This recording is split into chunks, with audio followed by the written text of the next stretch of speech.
먼저 시청자님께서 말씀하신 증상도 가볍진 않네요.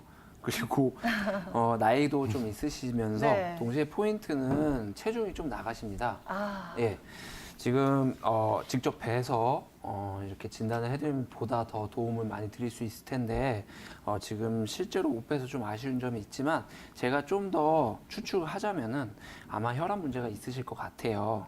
왜냐하면 걸을 때 어지럽다고 하시고요. 그리고 소화가 잘 안 될 때 머리가 아프다고 하시잖아요. 네. 이러한 증상들은 소화가 안 되면서 횡격막 주변의 긴장이 너무 지나치게 되면 횡격막 이상으로 뇌압이 올라가면서 생기는 두통이 자주 발생할 수 있습니다. 이러한 증상들은 특히 체중이 좀 많으신 분들한테서 자주 나타납니다.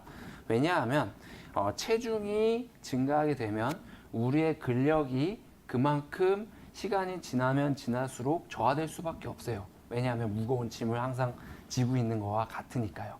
그렇게 근력이 조금씩 저하가 되면 맨 처음에 나타나는 변화는 척추와 척추 사이의 간격이 조금씩 좁아질 수가 있습니다.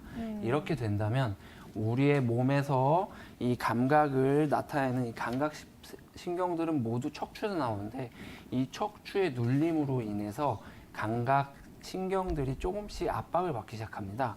지금 오래전부터 엄지와 검지발가락이 저리더니 지금은 전체적으로 저리다고 말씀하신 것처럼 이러한 증상은 뭐 이렇게 호전과 악화 이런 반복 쌓이다가 결국 만성적으로 이제 지속적으로 저리다는 증상을 말씀하시는 건데 이는 대부분 신경 이 눌림이 항상 동반되어 있습니다.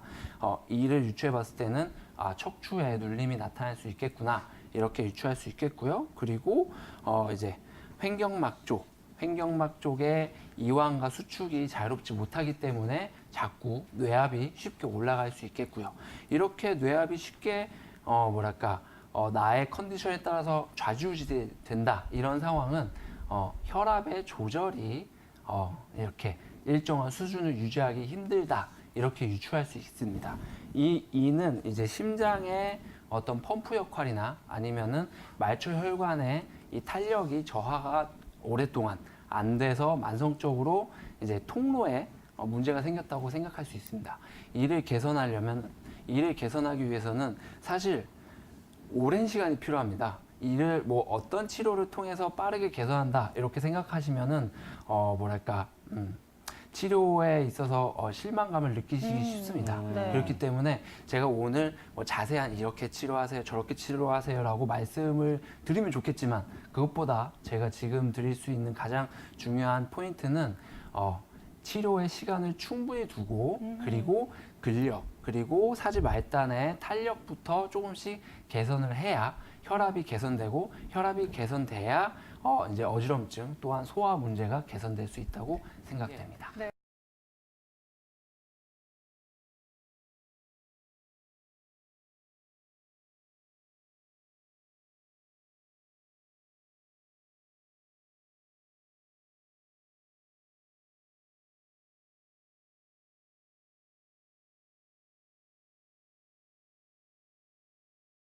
예, 예. 네, 제가 지금 본 환자분 지금 상태는 이제 한방에서 이제 기울증이라고 하는 이제 양방병명으로는 자율신경계 이상 증상이 많이 이제 의심이 됩니다. 이런 기울증은 우리가 흔히 이제 기가 막혔다라는 표현을 많이 하죠. 이렇게 기가 울체된 증상이고요.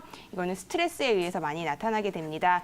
그래서 이게 이 기울증이라는 증상 자체가 이제 양방에서는 이제 정확하게 진단명이 나오지 않는 경우가 많아서 여기가 아프다고 해서 검사를 했는데 아무것도 안 나오고 저희가 체에서 뭐 위장을 검사했는데 아무것도 안 나와서 꾀병 취급만 받다가 오히려 환자분은 더 힘들고 이제 병이 가중되면서 이제 증상이 악화되시는 경우를 많이 보게 됩니다.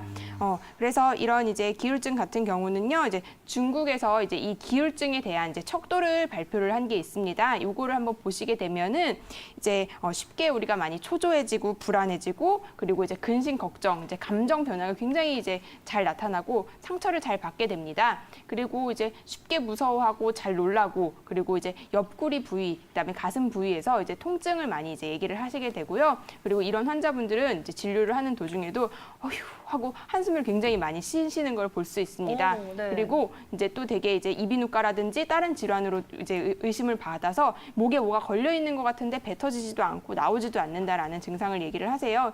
이건 이제 매액기라고 하는 증상인데 이 증상을 가지고 계신 분들도 많습니다. 그리고 이제 우리가 알고 있는 우울증처럼 이제 마음이 답답하고 기분이 안 좋은 경향을 이제 많이 보이시게 됩니다. 자, 이런 이제 기울증 같은 경우는 아까 설명드린 것처럼 스트레스에 의해서 생겨나는 증상이 고 스트레스를 받으면 더욱 악화가 됩니다. 그래서 이런 기체증으로 아까 말씀하신 이제 어지러운 증상도 나타나게 되는데 이제 한팡에서 이제 중풍이라고 하면은 여러 가지 정말 이제 뇌혈관에 문제가 생긴 거 말고 기골이라고 해서 기가 이제 역해서 생겨나서 어지러움이 생겨나는 증상도 있기 때문에 이 기울증이 심해지면 중풍과 같은 증상을 나타내시기도 합니다. 그리고 이 기울증 같은 경우는 이제 순환 자체가 이제 우울증, 그러니까 막혔다라는 개념처럼 굉장히 오랫동안 순환이 안 되신 거기 때문에요. 이제 이 막혀서 차가운 거는 아래로 계속 내려가 있고 뜨거운 기운은 계속 올라가 있는 이 상열 하한 증상이 같이 나타나시는 경우가 많고요. 이런 이제 상열 하한을 치료를 해주는 게 가장 치료의 핵심이라고 보시면 됩니다. 그래서 이 두통, 안면 홍조, 그다음에 아까 말씀하신 것처럼 다리 쪽 저림, 그다음에 여기가 막혀 있기 때문에 소화 불량, 그다음에 기가 역해서 이제 뇌졸중 증상들이 같이 나타나시게 되고요. 이런 증상 같은 경우는 이제 한방에서는 이제 교감단이라고 해서 이 기운을 돌려주는 이제 처방이나 이제 기력을 같이 보호할 수 있는 공진단 같은 처방을 많이 사용을 하고요. 그리고 이제 증상이 심하지 않으실 때는 운동을 통해서 이제 순환을 해주시는 게 좋고, 그 다음에 위장을 늘 편하게 해줄 수 있는 위에 부담되지 않는 음식을 섭취를 해주시고요. 그 다음에 이제 피로가 많이 쌓이지 않아서 몸에 부담을 안 주시는 게 이제 생활하시는데 크게 도움을 받으실 수 있을 겁니다. 그리고 뭐니 뭐니 해도 스트레스 상황에 좀 피해 계시는 것도 도움을 받으실 수 있는 방법입니다.